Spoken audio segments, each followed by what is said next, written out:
மெய் எழுத்துக்கள் பார்த்தோம். உயிர்மெய் எழுத்துக்கள் அப்படிங்கிறத நம்ம வந்து எப்படின்னா இந்த கானா சானா இக்கு ப்ளஸ் ஆ கா அப்படிங்க தான் நம்ம படிப்போம். இதே மாதிரி தான் இங்கேயும் வந்து உயிர்மெய் எழுத்துக்களை வந்து அப்படி தான் பண்ணியிருப்பாங்க, உருவாக்கியிருப்பாங்க. இதை பார்த்திங்கன்னா தெரியும். இப்போது இந்த பார்த்திங்க அப்படின்னா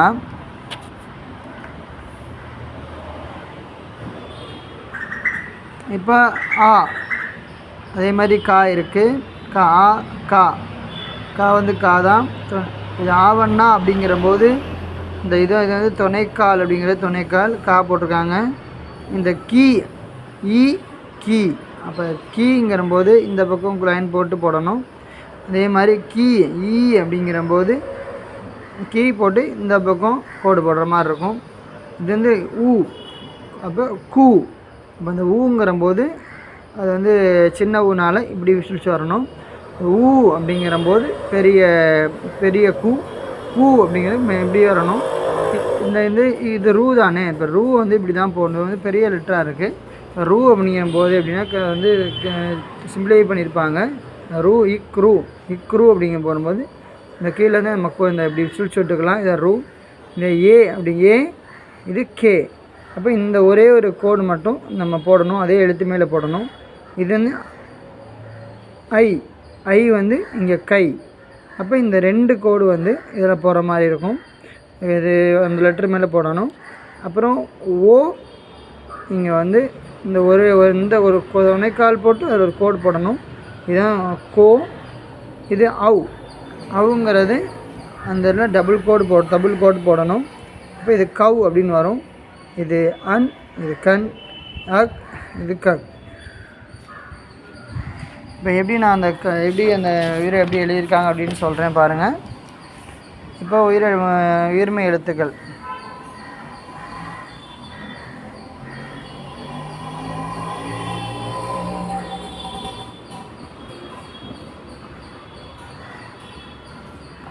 பார்த்திங்கன்னா இது கா, சரிங்களா?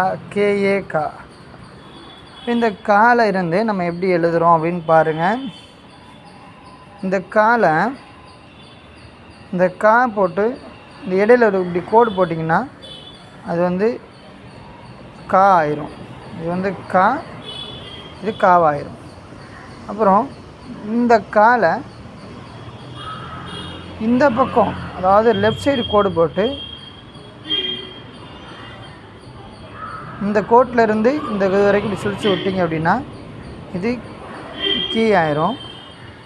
இப்போது இந்த காலை அதே கோடை ரைட் சைடு போட்டு இப்படி போட்டிங்க அப்படின்னா அது வந்து கீ சுழிச்சு விடுவோம்ல கீ, அந்த கீ.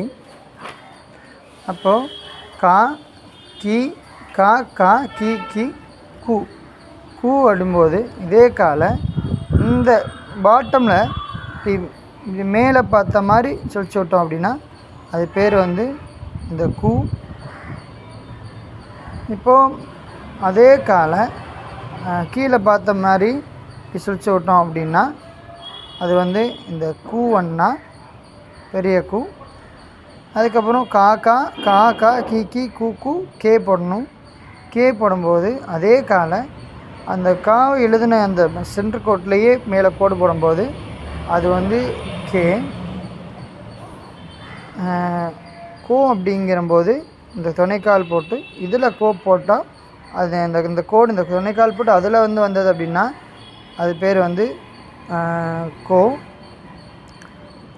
அப்புறம் கை அப்படிங்கிறது இந்த கா போடுறோம் இல்லையா, இந்த காலையே டபுள் கோடு வரும். மேலே டாப்பில் டபுள் கோடு வந்ததுன்னா அதை கைன்னு சொல்லுவோம். அப்புறம் கோ கை.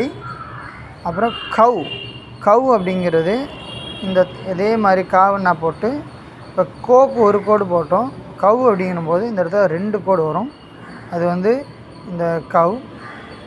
அப்புறம் என்ன இருக்குது, அப்புறம் இந்த ரூ வந்து உயிரெழுத்துக்கள் தான், அதை கண்டிப்பாக யூஸ் பண்ணணும். அப்போ இந்த காலை இக்ரூ அப்படின்னு வரும். இக்ரூன்னா இந்த இடத்துல இப்படி ஒரு கோடு இது ஒரு சி மாதிரி வரும்.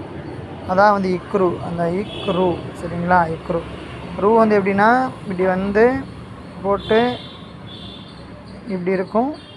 இந்த போர்ஷன் மட்டும் ஜாயின் லெட்டரில் போயிடும். இக்ரூவும் பார்த்து இக்ரூ. அப்புறம் இந்த அதுக்கப்புறம் லாஸ்ட் ஜாயின் லெட்டர் லாஸ்ட் வந்து இந்த அந்த அஸ்ட் வந்து க இன் கம். இது வந்து கம். சரிங்களா? லாஸ்ட் அப்புறம் 2 புள்ளி சைடில் 2 புள்ளி வந்ததுன்னா இந்த